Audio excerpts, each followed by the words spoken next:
Muraho neza nshuti bavandimwe dusangiye ibyigisho by'ishuri ryo kwisabato. Nkuko bisanzwe dutangiye icyigisho cya kabiri kitubwira ngo urufatiro n'igitabo cy'itangiriro. Urufatiro n'igitabo cy'itangiriro. Icyo kwibukwa kiratubwira ngo bukeye bwaho abona Yesu aza aho ari, aravuga ati nguyu umwana w'intama w'Imana ukuraho ibyaha by'abari mu isi, izina ry'Imana rihabwa icyubahiro. Ni isomo dusanga muri Yohana igice cya 1:29, aho Yohana yahamije ko Kristo ari intama w'Imana kandi ukuraho ibyaha by'abari mu isi, izina ry'Imana rihabwa icyubahiro. Kimwe mu bibazo by'ingenzi by'ubusobanuro bugezweho bw'ubuhanuzi bwa Bibiliya nk'ubwo mu byahishuwe, nuko bananirwa kwemera imfatiro cyangwa se inkomoko za kera z'ibyahishuwe. Umwanditsi afata ubumenyi bw'isezerano rya kera kandi agakoresha ingingo zishobora kuba zari zizwi, nubwo ari ingenzi gushakisha muri Bibiliya yose amasomo ameze nk'isomo urimo wiga mu byahishuwe.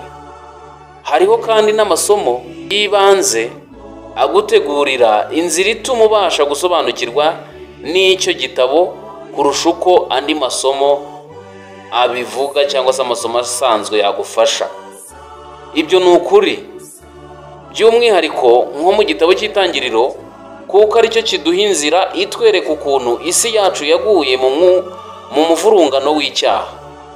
Hafi y'ingingo zose z'ingenzi zivugwa mu byahishuwe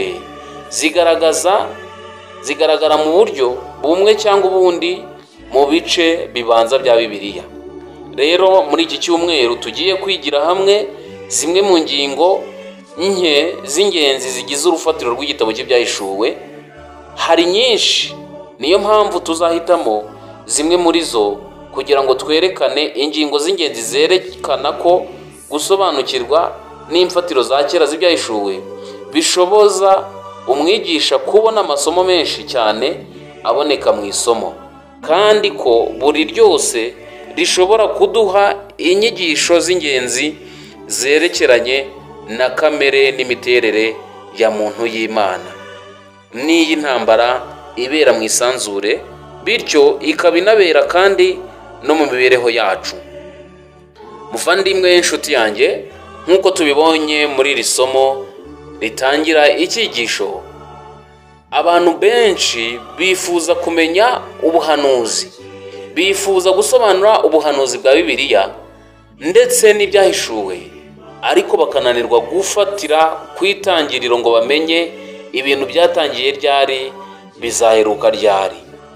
Bagafatira ibintu mu kirere bakirengagiza ko hari ahantu ibintu biba byaratangiriye, kandi burya ibi byatangiye biba bifite n'iherezo.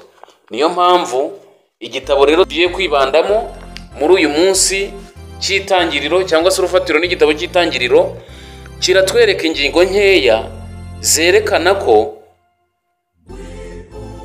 zitwereka neza uburyo urufatiro rushinze imizi mu byahishuwe cyangwa se urufatiro rw'ibyahishuwe rusangwa mu itangiriro.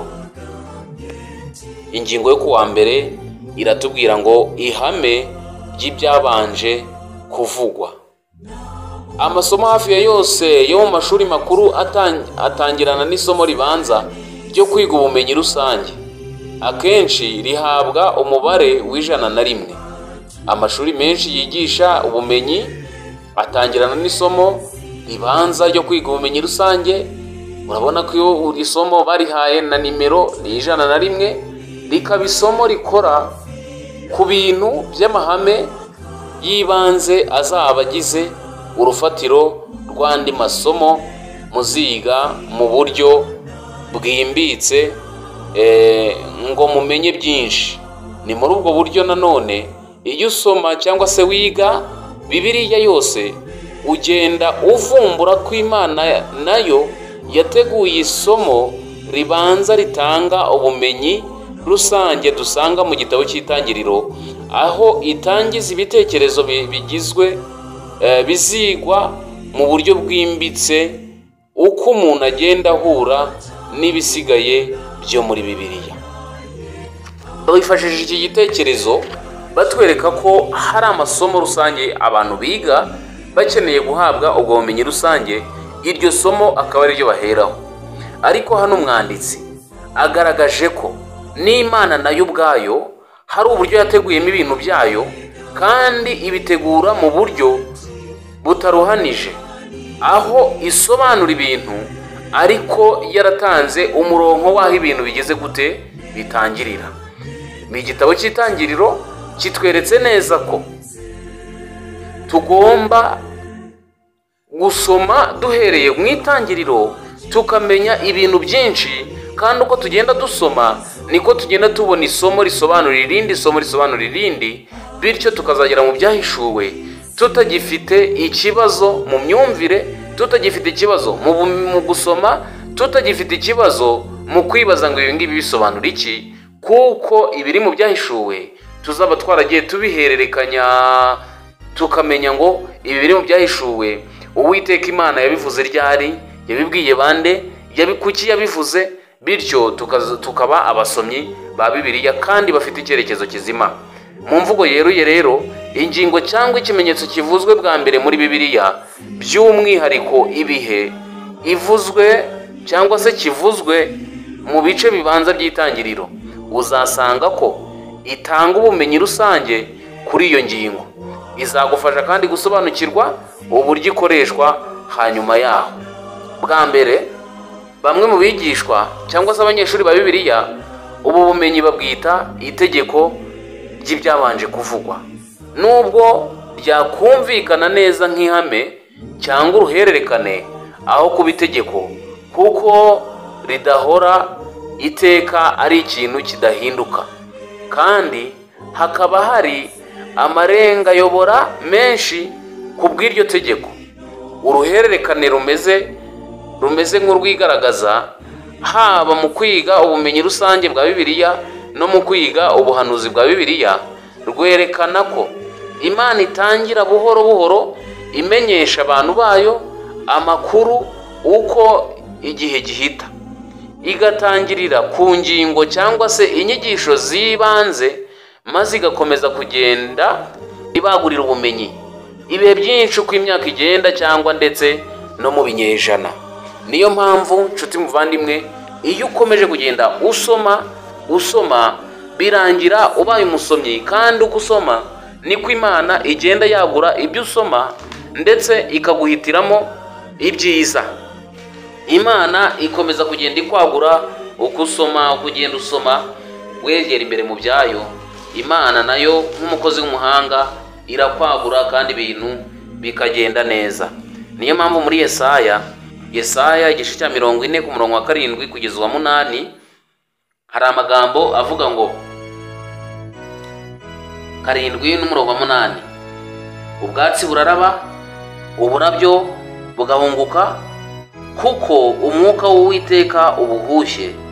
Ni ukuri abantu ni nk'ubwatsi, ubwatsi buraraba, uburabyo bugahunguka, ariko ijambo ry'Imana yacu rizahora iteka ryose. Izina ry'Imana rishimwe.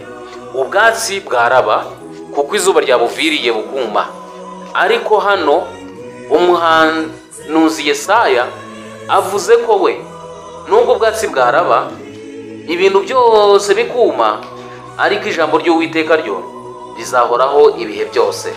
Ijambo ry'Imana rero si ubwatsi ngo rirabe, ahubwo icyo Imana yavuze mu ijambo ryayo byanze bikunze kiba kigomba gusohora. Malaki 3 umurongo wa 6 nawe waranditse ngo kuko njyewe Uwiteka ntabwo mpinduka, nicyo gituma abahungu ba Yakobo mutamarwaho. Urumva ko yabaye Uwiteka atatubereye maso, twese abariho twakabaye twaramazweho, ariko Uwiteka nk'uko abivuze ntahinduka. Niyo mpamvu twebwe bene Yakobo, abahungu ba Yakobo, tubaho mu buntu bw'Imana, tukiberaho rwose twidegembya, kuko ubuntu bw'Imana buba buri kuri twe. Abaheburayo rero 13 umurongo wa 8 naho hari isomo nshaka ko dusoma rivuga ngo Yesu Kristo uko yari ejo n'uyu munsi niko ari, izina ry'Imana rihimbazwe, kandi niko azahoraho iteka ryose. Izina ry'Uwiteka rishimwe. Kristo ntahinduka. Twebwe abantu dushobora guhinduka, ariko Kristo ntahinduka. kandi muri Yesaya 40 haratubwiye ngo ubwatsi buraraba ibintu byose bigahunguka, ariko ijambo ry'Uwiteka rizahoraho iminsi yose. Umugabane rero munini w'iyi si y'iki gihe uvuga ko ivuga ibisa nk'ukuri aho kuvuga ukuri, kuko bibwira ko ukuri ari ikintu cyoroheje kibasha guhinduka uko ibihe bigize gute, uko ibihe bihita cyangwa mu bihe runaka. Ijambo cyangwa se ukuri ubwaryo rigakemangwa, nyamara ukuri kw'Imana ntiguhinduka nubwo twebwe abantu ibyacu byaba bihindagurika. Nyamara igihe Imana ishyizeho ukuri ntihindura icyerekezo cyayo. Iyo itangiye kwigisha abantu bayo ukuri, dushobora kwiringira ko ugusubiramo ihame cyangwa insanganyamatsiko bidahindura ubusobanuro bwaryo, ahubwo ibinyuranye n'ibyo birushaho gutanga umucyo kuri ubwo busobanuro. Birumvikana rero cyane ko igihe twiga ubuhanuzi tugomba guteza imbere ubusobanuro bwacu ku gitabo cy'Itangiriro. Ubusobanuro bwacu nibwo tugomba dutanga, bugomba kuba bushingiye muri ibyo bitabo, cyane n'icy'Itangiriro, aho dusanga ingingo z'ibanze nyinshi ziba zisobanuwe bwa mbere, maze tukagenda dukoresha ubwo busobanuro bw'ibanze cyangwa se ubusobanuro shingiro mu gihe twiga izindi ngingo zisigaye muri Bibiliya. Ntabwo twebwe tugomba gusobanura ibintu dukurikije amarangamutima yacu, ahubwo mu gihe dusobanura igitabo cy'Itangiriro kigomba kutubera urufatiro rwo gusobanura ibyo tugomba kuvuga bindi bishingiye muri Bibiliya. Ntabwo rero tugomba gusobanura uko tubishaka, ahubwo mureke tujye twimbika mu byanditswe. Ni ukuri bizadufasha gusobanukirwa ibyanditswe, kandi Uwiteka nicyo twifuzaho. Ni kuki rero ari ingenzi cyane ko tutemerera uwo ari we wese cyangwa icyo ari cyo cyose, uko byaba byiza cyangwa byumvikana kose, ko byacogoza kwizera kwacu dufite muri Bibiliya n'ukuri kutibeshya yigisha. Ni mu zihe nzira z'amayeri kandi zishobora gutera uko gucogora? Nshuti yanjye, uko dusoma ibyanditswe byera bizatuma dukomeza gushikama ku rutare, kandi ntibizatuma ducogora, kuko ntituzababaswa mu byanditswe byera, ahubwo tuzaba abahanga, kuko ubuhanga twabuhawe n'Imana ishobora byose. Niyo mpamvu igihe dusoma ijambo ry'Imana tujye tuzirikana ibyanditswe muri ryo, kandi dusaba Imana kugira ngo iryo jambo rishinge imizi mu mitima, nge nawe rizatwiteguza ubwo Kristo agiye kugaruka tuzibanire mu bwami bwe. Nshuti muvandimwe rero, ndifuza ko iki cyigisho wakwemera tukabana muri iki cyumweru twigira hamwe iki cyigisho cya kabiri kitubwira urufatiro n'igitabo cy'Itangiriro. Akenshi abantu benshi birengagiza ibitabo nk'ibi, bagasoma ibitabo bigendanye n'amarangamutima yabo, bakishakira amasomo ahamya ibyo bemera. Nyamara igitabo cy'Itangiriro ndetse Bibiliya ni umuyoboro ufunguye Imana yashyizeho kugira ngo buri muntu wese yisomere kandi asobanukirwe n'icyo ibyanditswe bivuga. Ibyanditswe biduhamagarira guhinduka, ibyanditswe biduhamagarira guhitamo icyiza. Nahanjye nawe rero muri uyu munsi reka mwifurize kugira amahitamo meza, kandi dusome ibyanditswe byera bizatubashisha gushikama ku munsi mubi ubwo umugaro wegereza gutera. Nge nawe nusanga twarashinze imizi mu byanditswe, Uwiteka azadushoboze kubana nawe mu izina rya Yesu. Amen.